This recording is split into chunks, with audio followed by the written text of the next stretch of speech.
Elthuruthu Saint Mary's പള്ളിയിൽ സംഭവിക്കുന്നത് എന്താണ്? തൃശൂർ അതിരൂപതയിലെ CMI സന്യാസ സമൂഹത്തിന്റെ അധീനതയിലുള്ള എൽത്തുരുത്ത് സെയിന്റ് മേരീസ് പള്ളിയിൽ സമീപ ദിവസങ്ങളിൽ നടന്ന വിഷയങ്ങളെക്കുറിച്ച് കഴിഞ്ഞ ദിവസം ITV ന്യൂസ് ഒരു വാർത്ത നൽകിയിരുന്നു. എന്നാൽ ആ വാർത്തയിലൂടെ ITV ന്യൂസ് കലാപമുണ്ടാക്കുവാൻ ശ്രമിക്കുകയാണെന്നും വാസ്തവവിരുദ്ധമായ കാര്യങ്ങളാണ് ഞങ്ങൾ നൽകിയതെന്നും പറഞ്ഞ് ഏതാനും പേർ ഞങ്ങളെ വിളിച്ചിരുന്നു. ITV ന്യൂസിനെതിരെ വ്യാജ പരാതിയുമായി പോകുന്നവർ ഒരു കാര്യം മനസ്സിലാക്കുക, ആ പരാതി വിലപ്പോകില്ല. കാരണം ഞങ്ങൾ വാർത്തയായി നൽകിയത് ഞങ്ങളുടെ അഭിപ്രായമല്ല, മറിച്ച് ആ ഇടവകയിലെ വികാരിയും കൈക്കാരനും പള്ളി സംരക്ഷണ സമിതി പ്രസിഡന്റിൻ്റെയും ഇടവക ജനങ്ങളുടെയും അഭിപ്രായങ്ങളും ഞങ്ങൾ ശേഖരിച്ച തെളിവുകളുടെയും അടിസ്ഥാനത്തിൽ മാത്രമാണ് ഞങ്ങൾ ആ വാർത്ത നൽകിയത്. സംസ്ഥാന ഹൈക്കോടതിയിലടക്കം 5-6 കേസുകളും ഈ വിഷയത്തിൽ നിലനിൽക്കുന്നുണ്ട് എന്നും മനസ്സിലാക്കുക. ITV ന്യൂസ് അല്ല വിശ്വാസികളുടെ ഇടയിൽ ഭിന്നിപ്പുണ്ടാക്കുന്നത് എന്ന ചുരുക്കം. ആദ്യം CMI സന്യാസ സഭയുടെ ആശ്രമം സുപ്പീരിയറും എൽത്തുരുത്ത് സെയിന്റ് മേരീസ് പള്ളിയുടെ വികാരിയുമായ ഫാദർ തോമസ് ചക്രമാക്കലിന്റെ വാക്കുകൾ നമുക്ക് കേൾക്കാം. ഇവിടുത്തെ ഇഷ്യൂ എന്ന് പറഞ്ഞാല് ഇത് പണ്ട് തുടങ്ങിയതാണ്. 2013 ഒരു ചെറിയൊരു വിഭാഗം ആൾക്കാര് അവർക്ക് ഒരു പള്ളി വേണമെന്നും പറഞ്ഞ് തുടങ്ങിയതാണ്. വേറെ പള്ളി, ആശ്രമ പള്ളി വേണ്ട, വേറൊരു പള്ളി പണിയണം വേണം എന്നും പറഞ്ഞിട്ടാണ് തുടങ്ങിയത്. നിലവിലുള്ള ഈ പള്ളിയുടെ പേരെങ്ങനെ? അത് ആരുടെയത്? CMI ആശ്രമത്തിന്റെ, സെന്റ് മേരീസ് ആശ്രമത്തിന്റെ പള്ളിയാണ് ഈ സെന്റ് മേരീസ് ചർച്ച്. അതില് അവർക്ക് രൂപതയ്ക്ക് ഇതിൽ യാതൊരു അധികാരവും ഇല്ല. പിന്നെ 2017 ഒരു അഗ്രിമെന്റിന്റെ അടിസ്ഥാനത്തിലാണ് ഇത് ഇടവകയ്ക്ക് വേണ്ടിയായിട്ട് ഉപയോഗിക്കാൻ തുടങ്ങിയത്. ആരുടെ കാലത്തായിരുന്നു ഒപ്പിട്ടേക്കണത്? ഇവിടുത്തെ അരനാട്ടുകര പള്ളി വികാരിയും ഇവിടുത്തെ ആശ്രമാധിപനും പിന്നെ മീറ്റിംഗ് ചെയർ ചെയ്തിരിക്കുന്നത് അതിരൂപത അധ്യക്ഷനുമാണ്, കുണ്ടുകുളം പിതാവ്. അത് അങ്ങനെ ഉണ്ടാക്കിയ അഗ്രിമെന്റ് ആണ്. ജനങ്ങൾക്ക് ഉപയോഗിക്കാൻ വേണ്ടി ഈ പള്ളി നമ്മൾ ഉപയോഗിക്കാൻ കൊടുത്തതാണ്. അതിൽ വ്യവസ്ഥ പ്രധാനമായിട്ടും വെച്ചിരിക്കുന്നത് മേജർ സുപ്പീരിയർ, ഞങ്ങളുടെ പ്രൊവിൻഷ്യൽ നിർദ്ദേശിക്കുന്ന ആശ്രമ അംഗം അതിന്റെ വികാരിയായിരിക്കണം. പുറത്തുനിന്നുള്ള ഒരാളെ ഇവിടെ വികാരിയായിട്ട് നിയമിക്കാൻ പറ്റില്ല. അങ്ങനെ ഒരു റിട്ടേൺ അഗ്രിമെന്റ് ഉണ്ടോ? ഉണ്ട്. റിട്ടേൺ അഗ്രിമെന്റ് ഉണ്ട്. ആ റിട്ടേൺ അഗ്രിമെന്റിന്റെ അടിസ്ഥാനത്തിലാണ് ഈ പള്ളി ഉപയോഗിക്കാൻ കൊടുത്തത്. പിന്നെ ഇടക്കാലത്ത് വെച്ച് അതിന് വിരുദ്ധമായിട്ട് ആദ്യം ഒരു ഡെലഗേറ്റിനെ വെച്ചു. ആര് വെച്ചു? ആൻഡ്രൂസ് പിതാവ് ഒരു ഡെലഗേറ്റിനെ വെച്ചു. അപ്പോൾ സാമ്പത്തികമായിട്ടുള്ള പ്രശ്നം ഇടവകയ്ക്ക് ഉണ്ടായി. കാരണം ഇവര് സ്ഥലം വാങ്ങിച്ചു, ബാങ്ക് ലോൺ എടുത്തിട്ട് 2,70,00,000 രൂപ ലോൺ എടുത്ത് ജനങ്ങളെ തെറ്റിദ്ധരിപ്പിച്ച് ലോൺ എടുത്തു. ജനങ്ങളോട് ഇവര് പറഞ്ഞത്, ഈ ഒരു ഗ്രൂപ്പ് പറഞ്ഞത്, നിങ്ങൾ പൈസ ഒന്നും തരണമെന്നില്ല, നിങ്ങൾ സമ്മതം തന്നാൽ മതി, പൈസ ഓഫർ ഇഷ്ടം പോലെ ഉണ്ട്, ആൾക്കാർ തരാന്ന് പറഞ്ഞിട്ടുണ്ട്, ബിഷപ്പ് സഹായിക്കും, രൂപത സഹായിക്കും, അതുകൊണ്ട് നിങ്ങൾ പൈസ ഒന്നും തരണമെന്നില്ല എന്നൊക്കെ പറഞ്ഞ് അവരെ വിശ്വസിപ്പിച്ച് സ്ഥലം വാങ്ങിച്ചു. സ്ഥലം വാങ്ങിച്ചു കഴിഞ്ഞ് ആദ്യത്തെ ഇൻസ്റ്റാൾമെന്റ് പോലും അടയ്ക്കാൻ പറ്റിയില്ല. എന്നിട്ട് ഇതായി കണ്ട് പിന്നെ കിട്ടാവുന്ന പൈസ പള്ളിയിലുണ്ടായിരുന്നു അതും ഇതൊക്കെ എടുത്ത് എല്ലാം കൂടി അടച്ചിട്ടാണ് ആദ്യത്തെ ഇൻസ്റ്റാൾമെന്റ് അടച്ചത്. വീണ്ടും അടയ്ക്കാൻ പറ്റാണ്ടായി കഴിഞ്ഞപ്പോൾ കുറി തുടങ്ങാൻ പറഞ്ഞു. രൂപതയിൽ നിന്ന് കുറി തുടങ്ങാൻ പറഞ്ഞു. അങ്ങനെ കുറി തുടങ്ങി കഴിഞ്ഞപ്പോൾ അതിൽ നിന്ന് കിട്ടുന്ന കാശ് മുഴുവൻ കുറിയെ കൊണ്ടുപോയി അടയ്ക്കുക, അല്ലെങ്കിൽ ലോണിൽ അടയ്ക്കും. അപ്പോൾ കുറി വട്ടം എത്തിയപ്പോൾ കൊടുക്കാൻ പൈസയില്ല. അപ്പൊ കുറെ ആൾക്കാരൊക്കെ അത് പള്ളിക്കല്ലേ പോട്ടെ എന്ന് വിചാരിച്ച് വിട്ടുകൊടുത്തു. കുറെ ആൾക്കാർ അഡ്വാൻസ് ആയിട്ട് നിർത്തി, കുറെ ആൾക്കാര് നിർബന്ധമായിട്ട് വേണം എന്ന് പറഞ്ഞു കഴിഞ്ഞപ്പോ രൂപതയിൽ നിന്ന് കുറെ കാശ് കൊടുത്ത് അത് വീട്ടി. എന്നിട്ട് പിന്നെയും മുന്നോട്ട് പോകാൻ പറ്റാണ്ടായി കഴിഞ്ഞപ്പോ രണ്ടാമത് കുറി തുടങ്ങിയ സമയത്തേക്കും പിന്നെ കൊറോണയായി, പൈസ കിട്ടാൻ വഴിയില്ലാണ്ടായി, ഒരു തരത്തിലും മുന്നോട്ട് പോകാൻ പറ്റില്ല എന്നുള്ള അവസ്ഥയായി. പിന്നെ ആ സമയത്ത് കുറച്ച് മൊറട്ടോറിയം ഒക്കെ ഉണ്ടായതുകൊണ്ട് അത് തള്ളി അങ്ങനെ പോയി. ഇത് ഒരു കാരണവശാലും ഇത് മുന്നോട്ട് പോവില്ല എന്ന് പിന്നത്തെ പ്രതിനിധി യോഗത്തിന് മനസ്സിലാക്കി കഴിഞ്ഞപ്പോൾ പ്രതിനിധി യോഗം വ്യക്തമായിട്ട് എഴുതി കൊടുത്തു പിതാവിന്, ഇത് ഞങ്ങൾക്ക് ഇത് അടയ്ക്കാൻ പറ്റില്ല, അത് പിതാവ് അതിരൂപത ഇത് എന്താ വേണ്ടെന്ന് ചെയ്തോളാൻ പറഞ്ഞ് അങ്ങോട്ട് എഴുതി കൊടുത്തു. അപ്പോഴാണ് പിതാവ് ആകെ ചൂടായി. അതാണ് പ്രധാന സ്ഥലവുമായിട്ട് ബന്ധപ്പെട്ട വിഷയങ്ങളെ തുടർന്നാണ് ഇത്തരത്തില് ഈ അതെ അത് തന്നെയാണ് ഈ പ്രശ്നം. പ്രോബ്ലം തുടങ്ങുന്നത്. പ്രശ്നത്തിന്റെ കാതലായിട്ടുള്ള കാരണം അത് വേറൊരു കാരണവുമില്ല, സ്ഥലപ്രശ്നം തന്നെയാണ്. അത് പിതാവിനാണെന്നുണ്ടെങ്കിൽ ഇടവക എങ്ങനെയെങ്കിലും ഈ സ്ഥലം വാങ്ങിച്ച് വേറെ പള്ളി പണിയണം. ജനങ്ങള് ഭൂരിപക്ഷത്തിനും അതിന് താല്പര്യമില്ല, ഇത് വേണ്ട. അതായത് അവിടുത്തെ ഇടവജനങ്ങളെ ഒരു പുതിയ പള്ളി പണിയിപ്പിച്ച് അവരെ അതൊക്കെ അങ്ങ് കൊണ്ടുപോകും. അത് തന്നെ ഈ ആശ്രമ ദേവാലയത്തിൽ നിന്ന് അവരെ മാറ്റുക. അങ്ങനെ ഈ ആശ്രമ ദേവാലയം എന്ന് പറയുന്നത് അത് വിശ്വാസികൾ മൊത്തം മാറി കഴിയുമ്പോഴത്തേക്കും ആശ്രമാംഗങ്ങളും ചുറ്റുപാടുള്ള കുറച്ച് ആൾക്കാരും മാത്രമായിട്ട് ചുരുങ്ങും. ആശ്രമം എന്ന് പറയുമ്പോൾ അതിന്റെ കൂടെ ബോർഡിംഗ് ഉണ്ട്, യോഗാർത്ഥികളുണ്ട്. അപ്പൊ അങ്ങനെയുള്ളവർക്ക് മാത്രമായിട്ട് ചുരുങ്ങും. പക്ഷെ ആൾക്കാരൊക്കെ വരുന്നാലും അങ്ങനെ കുറെ ആൾക്കാർ ഇവിടുന്ന് മാറി വേറൊരു പള്ളി പണിയും. ജനങ്ങൾ ഭൂരിപക്ഷവും പറയണത് ഞങ്ങൾക്ക് വേറെ പള്ളി വേണ്ട, ഞങ്ങൾക്ക് ഈ പള്ളി മതി. അതാണ് ഭൂരിപക്ഷം ആൾക്കാരും പറയണേ. അതായത് ഇപ്പൊ ഈ എൽത്തുരുത്തിലുള്ള ഈ ആശ്രമ ദേവാലയം തന്നെ ഞങ്ങൾക്ക് മതി എന്ന് പറഞ്ഞാണ് ഭൂരിഭാഗം വിശ്വാസികൾ നിൽക്കുന്നത്. അത് തന്നെ എത്ര ഇടവക്കാരുണ്ട് അച്ഛാ അവിടെ? ഇവിടെ ശരിക്കും 540 ഇടവക്കാരുണ്ട്. അതില് കുറെ പേര് കുറച്ച് പേരൊക്കെ പുറത്താണ് എന്ന് പറഞ്ഞാൽ വിദേശത്ത് പോയിട്ടുള്ളവരാണ്. കുറച്ച് പേരൊക്കെ താൽക്കാലികമായിട്ട് വാടകയ്ക്ക് വന്ന് താമസിക്കുന്നവരാണ്. കുറച്ച് വീടുകളിൽ പ്രായമായ കാരണവന്മാര് മാത്രമേ ഉള്ളൂ. അപ്പൊ ഒരു 480 വീട്ടുകാരൊക്കെ ആക്റ്റീവ് ആയിട്ടുള്ള ആൾക്കാരുള്ളൂ, ഫാമിലീസ്. അതില് മാക്സിമം ഒരു 10-80 വീട്ടുകാരെ അവരുടെ കൂടെ നിൽക്കണതുള്ളൂ. പിന്നെ കുറച്ച് പേര് ഇമ്പാർഷ്യലായിട്ട് എന്ത് വേണേലും ആയിക്കോന്ന് പറഞ്ഞ് നിൽക്കുന്ന ആൾക്കാരുണ്ട്. എവിടെയായാലും ഞങ്ങൾക്കൊരു പള്ളി ഉണ്ടായാൽ മതി, ഞങ്ങൾ കാശൊന്നും തരില്ല, പള്ളി ഉണ്ടായാൽ ഞങ്ങൾ അവിടെ പോവും എന്ന് പറയുന്ന ഇതുമായിട്ട് ബന്ധപ്പെട്ട ആ ഒരു തർക്കം എന്തായിരുന്നു? നമ്മളുടെ ഊട്ടുനേർച്ചയുമായിട്ട് ബന്ധപ്പെട്ട ഊട്ടുമായിട്ട് ബന്ധപ്പെട്ടെന്ന് പറഞ്ഞാൽ എല്ലാ കൊല്ലവും ഊട്ടുപെരുന്നാൾ നടത്താറുണ്ട് ഇടവകയില്. ഇടവക എന്ന് പറഞ്ഞാൽ ആശ്രമ ദേവാലയത്തില് തിരുക്കർമ്മങ്ങൾ നടക്കും. ഇടവകക്കാര് പൈസ പിരിച്ച് കോളേജിന്റെ ഒരു കെട്ടിടത്തിലോ ഓഡിറ്റോറിയത്തിലോ അല്ലെങ്കിൽ സൗകര്യമുള്ള സ്ഥലത്തോ ഊട്ട് നടത്തും. അപ്പൊ ഈ വർഷം ഇപ്പൊ ഇടവക ഇല്ലല്ലോ, ഇടവക പ്രവർത്തനങ്ങൾ ആശ്രമത്തിൽ നിന്ന് മാറി. ഇടവയ്ക്ക് പള്ളിയില്ല, പള്ളി ഇല്ലാത്തൊരു ഇടവകയാണ് ഇപ്പൊ എൽത്തുരുത്ത് ഇടവക. പക്ഷെ ഈ ജനങ്ങൾക്ക് ഊട്ട് പെരുന്നാൾ നടത്തണം എന്ന് അവർക്ക് നിർബന്ധം. അപ്പൊ ആശ്രമത്തിൽ ഊട്ട് പെരുന്നാൾ നടത്താൻ പറ്റില്ല. അപ്പൊ ആശ്രമത്തിൽ നിന്ന് തിരുക്കർമ്മങ്ങൾ പതിവ് പോലെ എല്ലാ തിരുക്കർമ്മങ്ങളും ആശ്രമത്തിൽ നടത്തും. ആശ്രമ ദേവാലയത്തിൽ ആശ്രമത്തിൽ നിന്ന് നടത്തും. പക്ഷെ ജനങ്ങള് അപ്പോ എന്ത് ചെയ്തു, അവര് ഒരു അസോസിയേഷൻ ഉണ്ടാക്കി. ചാവറ കൾച്ചറൽ അസോസിയേഷൻ അവര് ഫോം ചെയ്തു. അവര് ഫോം ചെയ്തിട്ട് അവര് ഊട്ട് നടത്താൻ തീരുമാനിച്ചു.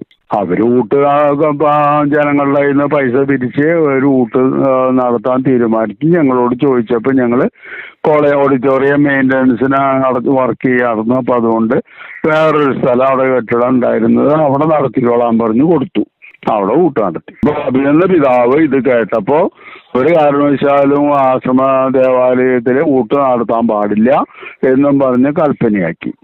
അപ്പോൾ ഞങ്ങള് ഊട്ട് പെരുന്നാൾ ഞങ്ങൾ നടത്തുന്നില്ല. ഞങ്ങൾ നടത്തുന്നത് വണക്കമാസം കാലം കൂടുന്ന പെരുന്നാളാണ്. അതാണ് ഞങ്ങൾ അനൗൺസ് ചെയ്തിട്ടുള്ളത്. ഊട്ട് പെരുന്നാൾ എന്നൊക്കെ അവരിട്ടിരിക്കുന്ന പേരാ, ഈ അസോസിയേഷൻ ഇട്ടിരിക്കുന്ന പേരാ. ഞങ്ങൾ അറിയിപ്പ് കൊടുത്തിട്ടുള്ളതൊക്കെ വണക്കമാസ സമാപനം അതോടനുബന്ധിച്ചുള്ള ഒരു പെരുന്നാളാണ്. പക്ഷെ പെരുന്നാളും നടത്താൻ പാടില്ല എന്ന് പറഞ്ഞപ്പോ കൊടി ഉയർത്തൽ ഞങ്ങൾ വേണ്ടാന്ന് വെച്ചു.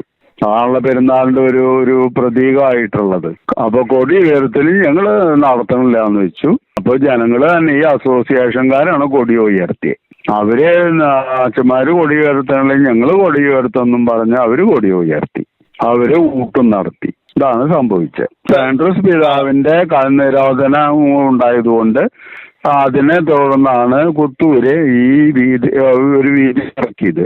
ഇത് നിരോധനം ഉള്ളതാണ്, നിങ്ങളാരും പങ്കെടുക്കരുതെന്നൊക്കെ പറഞ്ഞ് ആളുടെ വീതി ഇറക്കിയത്. ഈ സത്യം പുറത്തുവിടുമ്പോൾ ഒരു കലാപാഹ്വാനമാണ് നടത്തുന്നത്. എന്ത് തോന്നുന്നു ശരിക്കും അവിടെ ഒരു കലാപാഹ്വാനം ആരാ നടത്തുന്നത്? ആരാ നടത്തണേ? അതൊക്കെ വെറുതെ ആരോപണ, ഒരു കലാപവും ഉണ്ടാവണില്ല. ഇവിടെ അവര് ഈ ബഹളങ്ങളൊക്കെ ഇവരുണ്ടാക്കി കഴിഞ്ഞപ്പോ പേടിച്ചിട്ട് ഇവര് പോലീസിൽ പറഞ്ഞു ഇങ്ങനെ ഒരു പരാതി നടക്കുന്നുണ്ട് എന്ന് പറഞ്ഞ് അവര് അപേക്ഷ കൊടുത്തു. അസോസിയേഷൻകാര്, ഞാൻ അറിഞ്ഞില്ല. അസോസിയേഷൻകാര് പോലീസ് സ്റ്റേഷനിൽ അത് കൊടുത്തു, ലെറ്റർ കൊടുത്തു. എന്തായാലും വോട്ടിന്റെ ദിവസം ആ സമയമാകുമ്പോ കുറെ പോലീസുകാർ ക്യാമ്പസിലുണ്ടായിരുന്നു. ഏത് സ്റ്റേഷൻ പരിധിയാണ് നമ്മുടേത്? ഇത് Ayyanthole west. Ayyanthole west police സ്റ്റേഷനിൽ നിന്നുള്ള പോലീസുകാരാണ് ഉണ്ടായിരുന്നത്. അവര് കുറെ പേരുണ്ടായിരുന്നു. അവര് വന്ന് അവസാനം ഊട്ടമൊക്കെ കഴിച്ച് സന്തോഷമായിട്ടാ പോയി. മനസ്സിലായി. ഒരു അനിശ്ചിത സംഭവങ്ങളും അവിടെ ഉണ്ടായില്ല, ഒന്നും ഉണ്ടായില്ല. ഇതിപ്പം എത്ര ശതമാനത്തോളം ആളുകൾ ശരിക്ക് ഈ ആശ്രമ ദേവാലയത്തോട് അല്ലെങ്കിൽ നമ്മളോട് ഒരു ഏറ്റവും മിനിമം പറയുകയാണെങ്കിൽ തന്നെ 70% ആൾക്കാരും ആശ്രമ ദേവാലയത്തിനോട് മതി, ഇവിടുന്ന് വേറെ വേണ്ട എന്ന് പറയുന്ന ആൾക്കാരാണ്. അത് കൃത്യമായിട്ട് അറിയാൻ വേണ്ടിയിട്ടാണ് ഒരിക്കൽ പ്രതിനിധി യോഗം ഒരു സർവേ നടത്താൻ തീരുമാനിച്ചത്. ആ സർവേ നടത്താൻ തീരുമാനിച്ചതിനെ തുടർന്നാണ് പ്രതിനിധി യോഗം നിർത്തിവെക്കാൻ പറഞ്ഞിട്ട് കോടതി ഇവിടുന്ന് അതിരൂപതയെന്ന് കൽപ്പന പുറപ്പെടുവിച്ചത്. പിന്നെ പ്രതിനിധി യോഗം ഉണ്ടായിട്ടില്ല. അതിന് പകരം വേറൊരു എന്താ പറയാ ആള് നോമിനേറ്റ് ചെയ്ത ആൾക്കാരുടെ ഒരു ഇതാണ് നടക്കണേ, സമിതി. ഇത്തരത്തിലുള്ള ഈ വിഷം കുത്തിവെക്കുന്നത് അല്ലെ ഇത്തരത്തിലുള്ള ഒരു ചേരിതിരിവ് ഉണ്ടാക്കുന്നത് ശരിക്കും സഭാ നേതൃത്വം തന്നെയല്ലേ യഥാർത്ഥത്തില്? അതെ, ആൻഡ്രൂസ് പിതാവ് തന്നെയാണ് ഇത് ചെയ്തുകൊണ്ടിരിക്കണേ. കാരണം ഇത് പല പ്രാവശ്യം ഞാൻ അങ്ങേരോട് പറഞ്ഞാണ്, പിതാവ് ഇത് പ്രശ്നമാണ്, പിതാവ് ജനങ്ങളോടൊന്ന് സംസാരിക്ക്, ഇതിനൊരു പരിഹാരം വേണം, അവരെ വിളിച്ച് സംസാരിച്ചാൽ തീർക്കാവുന്ന പ്രശ്നമേ ഉള്ളൂ എന്നൊക്കെ പല പ്രാവശ്യം ഞാൻ അങ്ങേരോട് പറഞ്ഞതാ.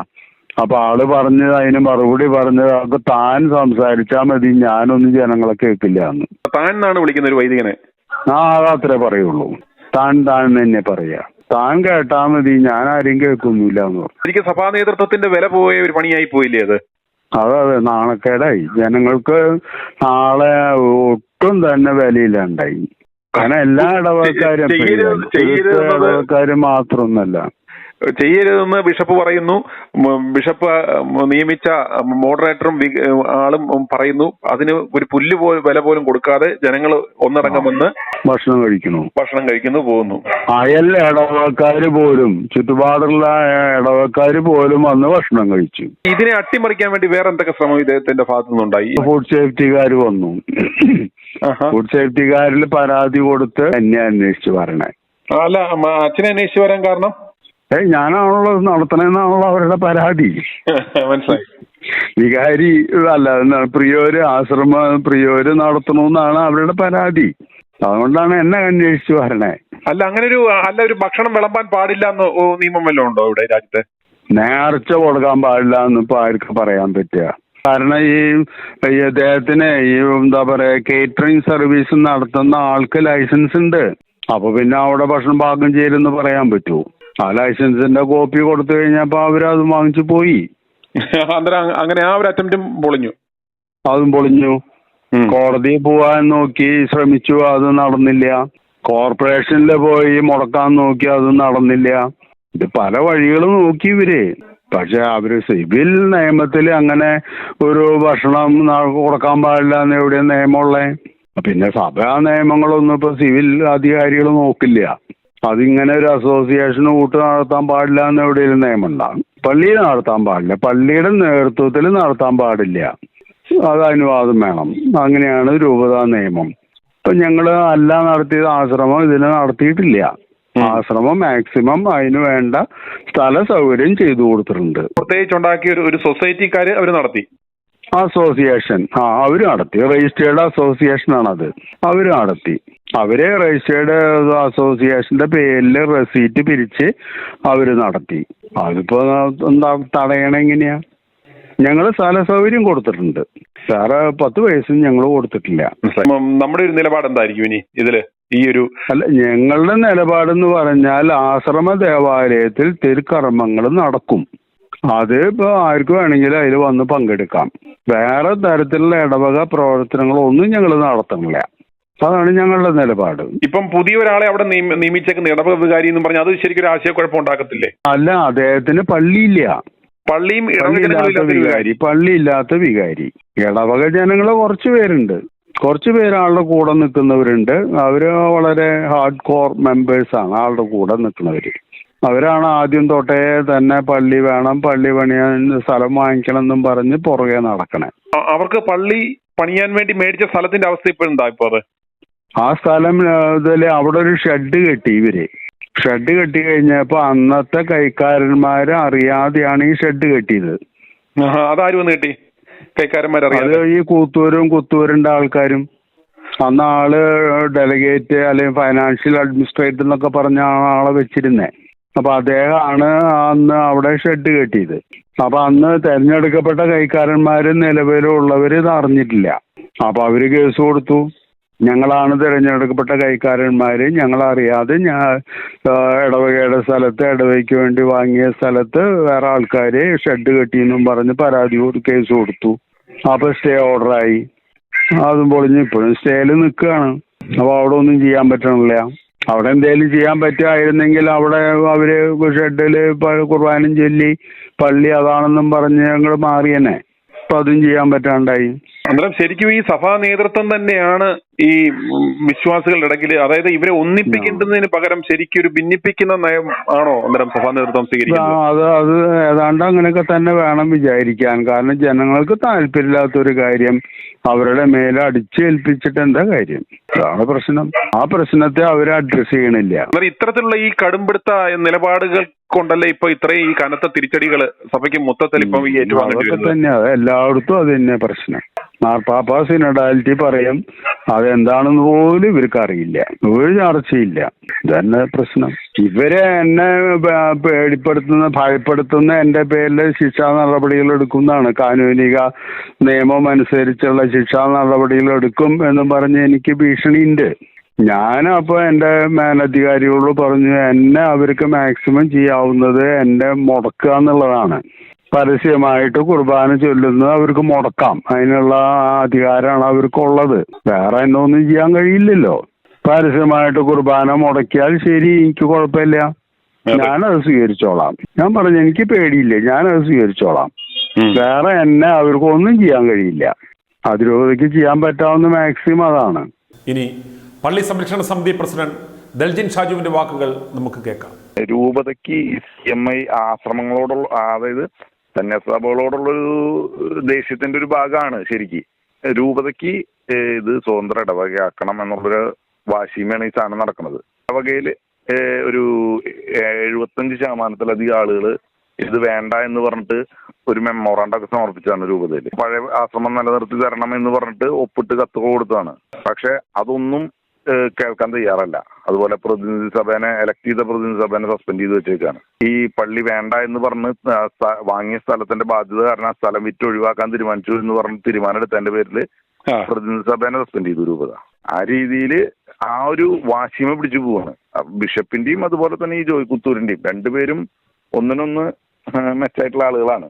അപ്പൊ ഈ രണ്ടുപേരുടെയും വാശിയാണ് ഇപ്പോ ഇവിടുത്തെ പ്രശ്നങ്ങളുടെ മെയിൻ കാരണം. അപ്പോ ആ ഒരു രീതിയിലാണത്. എത്ര ശതമാനം ആൾക്കാർ ഇതിനോട് ആശ്രമത്തോട് തന്നെ ചേർന്ന് നിൽക്കണമെന്നോ? 75% ആളുകൾ, അതായത് 75%-ലധികം ആളുകളുണ്ട്. നമ്മൾ ഒപ്പിട്ട് ഡയറക്റ്റ് ഓരോ പേജിലും മാറ്റർ അടിച്ച് ഒപ്പിട്ട് കൊടുത്ത ആളുകൾ തന്നെയുണ്ട്. ഏകദേശം 360-370 ആളുകൾ. അതായത് 500 വീട്ടുകാരേ ഉള്ളൂ. 500 വീട്ടുകാരിൽ 370 വീട്ടുകാർ ഒപ്പിട്ട് പരാതി വേണ്ട, ഞങ്ങൾക്ക് ഈ ആശ്രമം തന്നെ നിലനിർത്തണം എന്ന് പറഞ്ഞ് അപേക്ഷ കൊടുത്തതാ. അതൊന്നും പരിഗണിക്കാൻ തയ്യാറല്ല. ഇത് സ്ഥലം വാങ്ങുമ്പോൾ സർവേ കാര്യങ്ങൾ അങ്ങനത്തെ ഒന്നുമില്ല. നമ്മളിപ്പോ അതുകൊണ്ടാണ് എല്ലാ ആശ്രമമായിട്ട് ചേർന്ന് നിൽക്കുന്ന എല്ലാ പരിപാടികൾക്കും ആളുകളുടെ പൂർണ്ണ പിന്തുണയും ഈ പറയുന്ന ജോയ് കുത്തൂർ ചെയ്യുന്ന ഒരു കാര്യങ്ങൾക്കും ആളുകളുടെ പിന്തുണയില്ലാത്തതും. മാക്സിമം ഒരു 50-60 വീട്ടുകാരാണ് അവരുടെ ഒപ്പം സ്ട്രോങ് ആയിട്ടുള്ളൂ. നിലവിലുള്ള നമ്മുടെ ഈ വികാരിയുടെ മേളിൽ ഒരു വികാരിയെ മോഡറേറ്റർ ആയിട്ട് ഒരാളെ കൊണ്ട് വെച്ചു. അതിന് പള്ളി ഉണ്ടോ അവർക്ക്? ഒന്നുമില്ല. താൽക്കാലികമായിട്ടൊരു കെട്ടിടം പണിതിട്ട് ഇതിലാണ് ഓഫീസ് പ്രവർത്തിക്കുന്നത്. അതില് പൈസ പിരിക്കല് മാത്രം, അല്ലാതെ വേറെ ഇതുകളൊന്നുമില്ല. പള്ളിയോ വേറെ സൗകര്യങ്ങളൊന്നുമില്ല. ഇടവക ജനങ്ങളുടെ ഇടയ്ക്ക് ഈ ശരിക്കും ഈ വിദ്വേഷം ഉണ്ടാക്കാൻ ശ്രമിക്കുന്ന ആരാ? ജോയ് കുത്തൂരച്ചനാണ്. പിന്നെന്താ വിഷയം എന്ന് വെച്ചാൽ ഈ അയ്യന്തോൾ സ്റ്റേഷനില്, വെസ്റ്റ് സ്റ്റേഷനില് ആള് വളരെ സ്ട്രോങ് ആയിട്ട് ഇടപെട്ടുകൊണ്ടിരിക്കുന്നത്. കാരണം നമ്മൾ കൊടുക്കുന്ന പരാതികളൊന്നും എടുക്കില്ല. അത് അവിടെ പൈസക്ക് വാങ്ങിച്ചിട്ടാണ്. നമ്മൾ എന്ത് പരാതി കൊടുത്തു കഴിഞ്ഞാലും അവിടെ പരാതി എടുക്കില്ല. ഇതിപ്പോ പരാതി കൊടുത്തു കഴിഞ്ഞാൽ അപ്പോ അതിന് വലിയ വകുപ്പുകൾ വെച്ച് എടുക്കും ചെയ്യും. ഇപ്പൊ നിലവിൽ നമ്മുടെ ഇടവക്കാർക്കെതിരെ എന്തൊക്കെ കേസുകൾ അവിടെ എടുത്തിട്ടുണ്ട്? മെയിനായിട്ട് ഈ ഒരു കേസുള്ളൂ, 57 പേരെ. ഞങ്ങൾ പിന്നെ അതുകൊണ്ട് ഓപ്പൺ ആയിട്ട് ഇടവകയിൽ അങ്ങനെ സമരങ്ങളിലേക്ക് പോവാറില്ല. പ്രതിഷേധങ്ങൾ ഉണ്ടാവാറുണ്ടെങ്കിലും നോട്ടീസ്, ഫ്ലക്സ് കാര്യങ്ങൾ ഉണ്ടാവുള്ളൂ. അച്ഛൻ ഒരു തവണ തടഞ്ഞിട്ടുണ്ട്. പിന്നെ ഒരു തവണ അച്ഛൻ ഗുണ്ടകളുമായിട്ട് കുർബാനയ്ക്ക് വന്നിട്ടുണ്ട്. അതിന്റെ പേരിൽ ഒരു കേസുണ്ട്. ഈ ഗുണ്ടകൾ മർദ്ദിച്ചു എന്ന് പറഞ്ഞിട്ട് ഈ ഗുണ്ടകൾക്കെതിരെ ആണ് കേസ്. അച്ഛനെ കൂടി പ്രതി ചേർക്കണം എന്ന് പറഞ്ഞിട്ട് ഞങ്ങൾ കോടതിയിൽ കൊടുത്തിട്ടുണ്ട്. അതായത് അച്ഛനെ സാമ്പത്തിക വികാരിയായി നിയമിച്ച ദിവസം ഇത് പറ്റില്ല എന്ന് പറഞ്ഞിട്ട് പരാതി കൊടുക്കാൻ നിന്നാണ്. പക്ഷെ അന്ന് അച്ഛൻ ഗുണ്ടകളായിട്ടാണ് വന്നത്, 5 ഗുണ്ടകളായിട്ടാണ് വന്നത്. എന്നിട്ട് അത് അവിടെ വെച്ച് തടഞ്ഞുകയും ഈ ചക്രമാക്കിലച്ഛൻ അവിടെ നിന്ന് ഇറങ്ങി പോകാൻ പറയുകയൊക്കെ ചെയ്തു. അന്ന് ഈ വന്ന ഗുണ്ടകള് പിടിച്ചും മർദ്ദിച്ചിട്ട് ഒരാൾക്ക് പരിക്ക് പറ്റി ഹോസ്പിറ്റലിൽ എടുക്കലും കാര്യങ്ങളൊക്കെ ഉണ്ടായിരുന്നു. അതിന്റെ പേരിലുള്ള കേസുണ്ട്. അതില് ഈ വികാരി പ്രതിയാണോ? ഇല്ല, പ്രതി ചേർത്തില്ല. ആളെ മാത്രം ഒഴിവാക്കിയിട്ടാണ് ഇവര് കേസിട്ടത്. ഗുണ്ടകളുടെ പേരിൽ മാത്രമേ കേസിട്ടുള്ളൂ. അതിപ്പോ നമ്മൾ കോടതിയിൽ ആളെയും കൂടി പ്രതി ചേർക്കണം എന്ന് പറഞ്ഞിട്ട് കേസ് കൊടുത്തിട്ടുണ്ട്. നമ്മൾ മൊഴിയൊക്കെ കൊടുത്തു, പക്ഷെ ആളെ ഒഴിവാക്കിയിട്ടാണ് കേസെടുത്തത്. ഇപ്പൊ നിങ്ങളുടെ 57 പേരുടെ പേരിൽ കള്ളക്കേസിട്ട് എന്ത് വകുപ്പൊക്കെ ഇട്ടാ കേസെടുത്തേക്കുന്നത്? 31-ാം തീയതി ഇപ്പം 57 പേരും കോടതിയിൽ നിന്ന് ജാമ്യം എടുക്കേണ്ട അവസ്ഥയിലാണ്. കേസ് വരും. അപ്പൊ 57 പേരും ജാമ്യം എടുക്കണം. ഇത് അയ്യന്തോളിൽ ഏത് പോലീസ് ഉദ്യോഗസ്ഥനാണ് ഇവരെ ഇത്രയും സപ്പോർട്ട് ചെയ്യുന്നത്? CI ആണ്. അത് ഞങ്ങൾ അന്ന് കേസെടുത്ത് കഴിഞ്ഞപ്പോ IG ഓഫീസിൽ നിന്ന് വിളിച്ചു പറഞ്ഞിട്ടാണ് കേസെടുക്കണേ, നമുക്ക് വേറെ വഴിയൊന്നും ഇല്ല എന്നാണ് പറഞ്ഞിട്ടുണ്ടായിരുന്നത്. അന്ന് അത്രയും പ്രായ 86 വയസ്സായ ആളുടെ പേരിലടക്കം കേസെടുത്തിട്ടുണ്ട്. അപ്പോ അതൊന്നും എനിക്ക് നടക്കാൻ തന്നെ വയ്യ. ആളൊക്കെയാണ് മാരകായുധമായി ആക്രമിച്ചു എന്ന് പറഞ്ഞിട്ട് കേസെടുത്തത്. അപ്പോ ഞാൻ ഇവരെയൊക്കെ ഒഴിവാക്കിയാണ് എന്നെങ്കിലും പറഞ്ഞു. പക്ഷെ ഇത് അവര് അവിടെ നിന്ന് എഴുതി തന്ന പേരും ലിസ്റ്റുമാണ്. അപ്പൊ അത് എടുക്കാതിരിക്കാൻ വയ്യ എന്ന് പറഞ്ഞു. അങ്ങനെയാണ്. ഇനി ഇടവക കൈക്കാരൻ ഫ്രെഡറിക് ഡേവിഡിന്റെ വാക്കുകളിലേക്ക്. എറണാകുളത്ത് ഈ ആൻഡ്രൂസ് ഉണ്ടാക്കിയ വിഷയത്തിന്റെ അടിസ്ഥാനം എന്താന്ന് ആലോചിച്ചിട്ടുണ്ട് എപ്പോഴെങ്കിലും? എന്താണ് അയാൾ അങ്ങനെ ഒരു വിഷയം അവിടെ വന്ന് ഉണ്ടാക്കാനുള്ള ആളുടെ അടിസ്ഥാനപരമായ പ്രശ്നം എന്തായിരുന്നു? ആൾക്ക് CMI സപ്പോർട്ടുള്ള വ്യക്തി വരികയാ. ആളെപ്പോഴാണ് കുർബാന തിരിഞ്ഞെന്ന് ചൊല്ലിയത്? ആള് കുർബാന തിരിഞ്ഞെന്ന് ചൊല്ലിയത് കരിയിൽ പിതാവ് എറണാകുളം രൂപതയുടെ പ്രത്യേക മെത്രാനായ അഡ്മിനിസ്ട്രേറ്റീവ് മെത്രാനായി വന്നപ്പോഴാണ് ആള് സിനഡിനെ പിടിച്ചിട്ട് കുർബാന എല്ലാവരും ഏകീകൃത കുർബാന വേണമെന്ന് പറഞ്ഞത്. അതുവരെ ആണ് എറണാകുളത്തിന്റെ കൂടെ നിന്നിട്ട് ഏകീകൃത കുർബാന വേണ്ട എന്ന് പറയുന്ന ആളായിരുന്നു. ആലോചിച്ചുണ്ടാക്കി ടീമൊന്നും ആലോചിക്ക്. കറക്റ്റ് അതാണ്. ആൾക്ക് കരിയിൽ പിതാവ് അവിടെ വന്നത് ആൾക്ക് ഇഷ്ടായില്ല. ആള് കരിയിൽ പിതാവിനെതിരെ ഒരു അഡ്മിനിസ്ട്രേഷൻ നടത്തിയതാണ് ഈ ഏകീകൃത കുർബാനയുടെ പ്രശ്നം. എന്നിട്ട് ആളവിടെ നിന്ന് പുറത്താക്കി ആൾ അതിന്റെ ഉള്ളിൽ കയറിയിരുന്നു. അത് കഴിഞ്ഞിട്ട് പിന്നീട് നിങ്ങളുടെ ഡിഫൻസ് കൊണ്ട് അത് രാജിവെച്ച് ആൾക്ക് പുറത്തിറങ്ങേണ്ടി വന്നു. അതാണ് യഥാർത്ഥത്തില് ഉണ്ടായിട്ടുള്ള പ്രശ്നം. ഈ കലാപാഹ്വാനം എന്ന് അതില് റെക്ടിഫൈ ചെയ്യാണ്ട് കേസെടുക്കാനായിട്ട് പറ്റില്ലല്ലോ. ഒരു സമുദായത്തിലെ തന്നെ ആളുകൾ തമ്മിൽ എങ്ങനെയാ കലാപം ഉണ്ടാകുന്നത് സത്യം പറയുമ്പോ? അല്ല, കലാപാഹ്വാനം എന്ന് പറഞ്ഞു കഴിഞ്ഞാൽ ഈ കൊടുത്തിട്ടുള്ള ന്യൂസ് നോൺ ജെന്യൂനിറ്റി കൺസേൺ ആയിരിക്കണം. ഒന്നാമത്തെ കേസ്. നിങ്ങൾ ഇറക്കിയിട്ടുള്ളത് ഫുള്ളായിട്ട് അച്ഛന്റെ വീഡിയോ കാണിച്ചിട്ടുണ്ട്. അതിൽ അച്ഛന്റെ വീഡിയോ എഡിറ്റ് ചെയ്ത് മോട്ട് ചെയ്തിട്ടുണ്ടെങ്കിലാണ് പിന്നെ അതിന് കേസെടുക്കാനുള്ള വകുപ്പുള്ളൂ. അങ്ങനെയല്ല ചെയ്തിട്ടുള്ളത്. ഞങ്ങൾ കുറെ ഇഷ്യൂ ഉണ്ടാക്കിയിട്ടുണ്ട്. കുറെ ഇഷ്യൂ ഉണ്ടാക്കിയിട്ടും ചെയ്തൊന്നുമല്ല.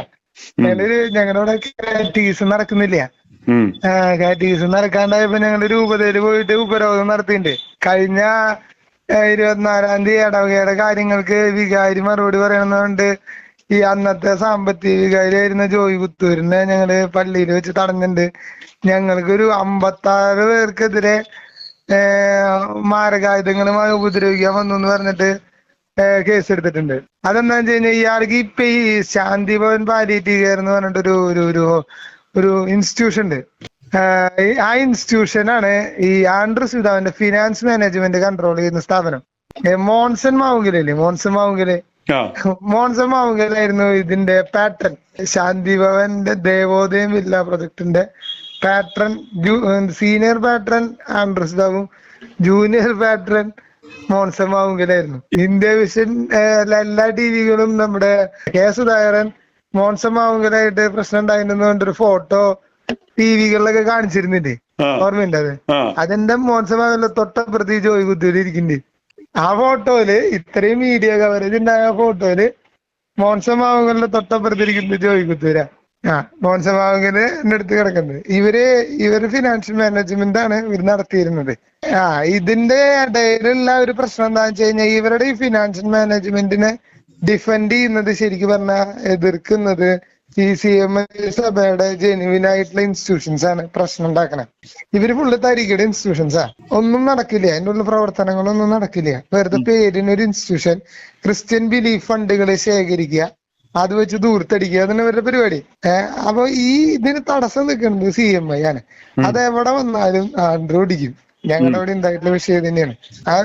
ജെനുവിനായിട്ട് അവരൊരു പ്രേക്ഷിത പ്രവർത്തനം നടത്തുന്നവരെ കണ്ടവർ പലകും. തലൂര് ബേസ് ചെയ്തിട്ടുള്ള പ്രശ്നങ്ങളിലൊക്കെ അടിസ്ഥാനം അതാണ്. തലൂരൊരു CMIക്ക് ഒരു വലിയൊരു റിട്രീറ്റ് സെന്റർ ഉണ്ട്, ജെറുസലേം ധ്യാന കേന്ദ്രം ഒരു ബിഗ് റിട്രീറ്റ് സെന്റർ ആണ്. എന്ന് വെച്ച് കഴിഞ്ഞാൽ ഒരു 10-15 ഏക്കറയില് ഇരിക്കുന്ന ഒരുമിച്ച് ഒരു ഡിവൈനൊക്കെ പോലെ നല്ല ഡിവൈൻ്റെ അത്രയായി ഹോസ്പിറ്റൽ ഫെസിലിറ്റി ഒന്നും ഇല്ലാതെ വലിയൊരു സ്ഥാപനമാണ്. ഈ ബേസിക്കലി ഇയാൾക്ക് CMIയോടുള്ള പ്രശ്നമാണ് ഇയാൾ തലൂരുണ്ടാക്കിയത്, ഹെൽത്തുരുത്ത് ഉണ്ടാക്കിയത്, എറണാകുളത്ത് ഉണ്ടാക്കിയത്. അതായത് സത്യത്തിൽ ഐഡന്റിഫൈ ചെയ്യാനായിട്ട് പലപ്പോഴും പലരും അങ്ങനെ ഫോക്കസ് ചെയ്തിട്ടില്ല, ആ വിഷയം ഫോക്കസ് ചെയ്യപ്പെട്ടിട്ടില്ല. ഇത്ര ജാമ്യമില്ല രീതിയിൽ കേസെടുക്കാൻ മാത്രമുള്ള ഒരു ഒഫൻസ് ഒന്നും അതിലില്ല. അങ്ങനെ ആള് കേസെടുക്കുകയാണെങ്കിൽ അത് കോടതി മുഖാന്തരം നേരിടണം. ഞങ്ങൾ തന്നെ ഏകദേശം 6 കേസ് കൊടുത്തിട്ടുണ്ട്. ഫസ്റ്റ് കേസ് എന്ന് പറയുന്നത് ഈ ജോയ് കുത്തൂർ എന്ന് പറയുന്ന ആള് സാമ്പത്തികകാര്യ പ്രത്യേക വികാരിയായിരുന്നു. ആള് സാമ്പത്തികകാര്യ പ്രത്യേക വികാരി ആയിരിക്കട്ടെ, ആൾക്ക് പോലീസ് പ്രൊട്ടക്ഷൻ വേണമെന്ന് പറഞ്ഞിട്ട് ഹൈക്കോടതിയിൽ പെറ്റീഷൻ കൊടുത്തു. ഹൈക്കോടതിയിൽ പെറ്റീഷൻ കൊടുത്തിട്ട് അതിന് റിട്ടേൺ പെറ്റീഷൻ കൊടുത്ത് അത് ആൾക്ക് പോലീസ് ഇവിടെ കയറാനോ തിരുക്കർമ്മങ്ങൾ ചെയ്യാനോ പോലീസ് പ്രൊട്ടക്ഷന്റെ ആവശ്യകതയില്ല എന്നുണ്ട് കോടതി വിധിച്ചു. ജീവന് മാത്രം പ്രൊട്ടക്ഷൻ കൊടുത്താൽ മതി എന്ന് പറഞ്ഞിട്ട് വിധിച്ചു ഹൈക്കോടതി. അത് അറ്റൻഡ് ചെയ്ത് അഗസ്റ്റിൻ കണിയാമറമ്പുകൊണ്ട് വക്കീലാണ്. അതുപോലെ എന്തുണ്ടായെന്ന് വെച്ച് കഴിഞ്ഞാൽ ഞങ്ങളുടെ പ്രതിനിധി യോഗം നിലനിൽക്കലെ പ്രതിനിധി യോഗം അറിയാണ്ട് അവരൊരു സ്പെഷ്യൽ കമ്മിറ്റി നോമിനേറ്റ് ചെയ്തിട്ട് ഇവിടെ ഒരു സ്ഥലം മേടിച്ചിട്ടിരുന്നു. ആ സ്ഥലത്തിൽ ഒരു ഷെഡ് പണി തുടങ്ങിയപ്പോ ഞങ്ങൾ ഉടൻ തന്നെ കോടതിയിൽ ഈ ഇത് നിർത്തിവെക്കണം എന്ന് പറഞ്ഞിട്ട് ഈ സ്ഥലത്തിന്റെ അവകാശം തെരഞ്ഞെടുക്കപ്പെട്ട ഭരണസമിതിക്കാണ് ഇത് നിർത്തിവെക്കണം എന്ന് പറഞ്ഞിട്ട് ഞങ്ങള് പെറ്റീഷൻ ഫയൽ ചെയ്തു. അപ്പൊ അത് സ്റ്റേ വന്നു. അവര് കുറച്ച് സ്വാധീനം ഉപയോഗിച്ച് വെക്കേറ്റ് ചെയ്തു. ഞങ്ങൾ അതിന് അപ്പീൽ പോയി വീണ്ടും അത് സ്റ്റേ ആയിട്ട് അവിടെ എടുക്കുക. അത് രണ്ടാമത്തെ കേസ്. കോടതി പോയോടുകൂടി എന്താ വെച്ച് കഴിഞ്ഞാൽ തെരഞ്ഞെടുക്കപ്പെട്ട ഭരണസമിതിനെ അവര് പിരിച്ചുവിട്ടത് ശരിയല്ല എന്നുകൊണ്ട് ഞങ്ങൾ കോടതിയിൽ പോയില്ല. പക്ഷെ പിരിച്ചുവിട്ടത് അംഗീകരിക്കാണ്ട് ഞങ്ങൾ എന്ത് ചെയ്യുന്നു, ഈ കേസുകളൊക്കെ കണ്ടിന്യൂ ചെയ്തുകൊണ്ടിരിക്കുകയാണ്. പിന്നെ സാധനങ്ങളും ഞങ്ങളുടെ കയ്യിൽ നിന്ന് തിരിച്ചു കിട്ടണം എന്ന് പറഞ്ഞിട്ട് ആള് കോടതിയിൽ ഇതേപോലെ ഇടക്കാല ഉത്തരവ് വേണമെന്ന് പറഞ്ഞിട്ട് വീണ്ടും ജോയ് കുത്തൂര് കേസ് കൊടുത്തു. ആ കേസ് ഇതേപോലെ തള്ളിപ്പോയി. അത് ഭരണസമിതിക്കാണ് കൂടുതൽ അധികാരം, അത് നോമിനേറ്റഡ് അല്ല. പിന്നെ അച്ഛന് ഹാൻഡ് ഓവർ ചെയ്യാൻ പറ്റില്ല എന്നുള്ള രീതിയിലൊക്കെ ഒരു പരാമർശം കോടതിയുടെ ഭാഗത്തുനിന്നുണ്ട്. അത് ഓൾറെഡി ഹൈക്കോടതി വിധിയുള്ളതാണ്. ഇപ്പോ ബിഷപ്പിന് ജുഡീഷ്യറി, ലെജിസ്ട്രി ആൻഡ് എക്സിക്യൂഷൻ പവർ ഉണ്ടെന്നാണ് കാനോൻ നിയമത്തിൽ പറയുന്നത്. അത് സാമ്പത്തിക കാര്യത്തിലില്ല എന്നാണ് കോടതി പറയുന്നത്. കാനോൻ നിയമപ്രകാരവും ഇന്ത്യൻ സിവിൽ നിയമപ്രകാരവും സ്വത്തിന്റെ അവകാശം ജനങ്ങൾക്കാണെന്നുണ്ട് ഹൈക്കോടതി വിധിയുണ്ട്. ആ വിധി വെച്ചിട്ടാണ് ഞങ്ങൾ കേസിൽ നിന്നത്. പിന്നെ അത് ആൻഡ്രൂസ് പിതാവിന് തന്നെ ജുഡീഷ്യറി പവറിലാന്ന് 2002 വിധിയുണ്ട്. ആൻഡ്രൂസ് പിതാവിന് എതിരെ തന്നെ വിധിയുണ്ട് പർട്ടിക്കുലർ വേഷം. അതുകൊണ്ടാണ് ഈ ജുഡീഷ്യറി ഇഫക്ട് അധികം വേഷം കെട്ട് പുറത്തെടുക്കുന്നില്ല. ഈ പുറത്താക്കാഞ്ഞതിന്റെ കാരണം അതാ, സഭാ ഘടകത്തെ ഏതെങ്കിലും വ്യക്തികളൊക്കെ പുറത്താക്കി കഴിഞ്ഞാൽ ആള് ജുഡീഷ്യറി പവർ ഉപയോഗിച്ചതായി കോടതി ലക്ഷ്യം. ഈ ചുരുക്കം പറയാം, അതായത് ഈ ആൻഡ്രൂസ് മെത്രാന് ശരിക്കും എങ്ങനെ ഈ അവിടെ ഒരു വിഭാഗീയത എങ്ങനെയാ ചുരുക്കി എന്ന് പറയാമോ? എങ്ങനെയാണ് അവിടെ ഈ എൽത്തുരുത്ത് പള്ളിയില് ഇത്രയും ഒരു വിഭാഗീയത ജനങ്ങൾ തമ്മില്, വിശ്വാസികൾ തമ്മിൽ ഇത് ഉണ്ടാക്കിയെടുത്തത്? ഇതിലാള് സാധാരണ ചെയ്യുന്ന ഒരു പരിപാടി എന്താണെന്ന് വെച്ച് കഴിഞ്ഞാൽ, ഞങ്ങളുടെ ഇടവകയിൽ 100-500 പേരുണ്ട്. ഇതിലേതെങ്കിലും കാരണവശാല് ആശ്രമമായി എന്തെങ്കിലും പ്രശ്നങ്ങളൊക്കെ ഉണ്ടായിട്ടുള്ള, ഇപ്പൊ ഒരു ഇൻസ്റ്റിറ്റ്യൂഷൻ അടക്കാണ് എന്ന് വെച്ച് കഴിഞ്ഞാൽ നഴ്സറി ക്ലാസ് തൊട്ട് PG കോഴ്സുകൾ വരെ ഉള്ള ഒരു ഇൻസ്റ്റിറ്റ്യൂഷൻ അടക്കാണ് അത് വരുന്നത്. ആ വരുന്ന ഇൻസ്റ്റിറ്റ്യൂഷൻസിന്റെ ടേക്ക് ഓവറിൽ എന്തെങ്കിലും പ്രശ്നങ്ങളൊക്കെ ഉണ്ടാവുന്ന സമയത്ത് അല്ലെങ്കിൽ ആ ഒരു സമയത്ത് ഇവരോട് എന്തെങ്കിലും താല്പര്യക്കുറവുള്ളവരെ ആളാദ്യം പിടിക്കും. പിന്നെ രണ്ടാമത് ഇങ്ങോട്ട് കോർപ്പറേറ്റ് സ്ഥാപനങ്ങളിൽ ജോലി ചെയ്യുന്ന ജോലിക്കാരില്ലേ, അവരെയും കൂട്ടുപിടിച്ചിട്ട് ഒരു 10-30 ഫാമിലിനെ കൂട്ടുപിടിച്ചിട്ടാണ് ആള് ഒരു അഗെയിൻസ്റ്റ് ഫോഴ്സ് ക്രിയേറ്റ് ചെയ്ത് കൊണ്ടുവരുന്നത്. അതെന്തും ചെയ്യാനായിട്ട് ക്യാപ്പബിൾ ആയെന്ന് കഴിഞ്ഞാൽ അവർക്ക് ഈ പോലീസിനെയൊക്കെ സ്വാധീനിച്ച് അതിനുള്ള മോട്ടിവേഷനും കാര്യങ്ങളൊക്കെ കൊടുത്തിട്ടാണ് ആള് അവിടെ നിലനിൽക്കുക. ITV ന്യൂസ് നൽകിയ വാർത്ത ഞങ്ങളുടെ വെറും ഭാവന മാത്രമാണെന്ന് പറഞ്ഞ് ഞങ്ങൾക്കെതിരെ നിയമ നടപടി സ്വീകരിക്കണം എന്ന് പറഞ്ഞവർക്കുള്ള മറുപടിയാണിത്. കൃത്യമായ തെളിവുകളുടെയും രേഖകളുടെയും അടിസ്ഥാനത്തിൽ മാത്രമാണ് ഞങ്ങൾ വാർത്ത നൽകിയിട്ടുള്ളത്, നൽകാറുള്ളത്. i2i News, an eye for truth. i2i News subscribe ചെയ്തിട്ടില്ലാത്തവർ ഇപ്പോൾ തന്നെ സബ്സ്ക്രൈബ് ചെയ്യുക. നോട്ടിഫിക്കേഷൻ ലഭിക്കുവാൻ ബെൽ ബട്ടണും അമർത്തുക.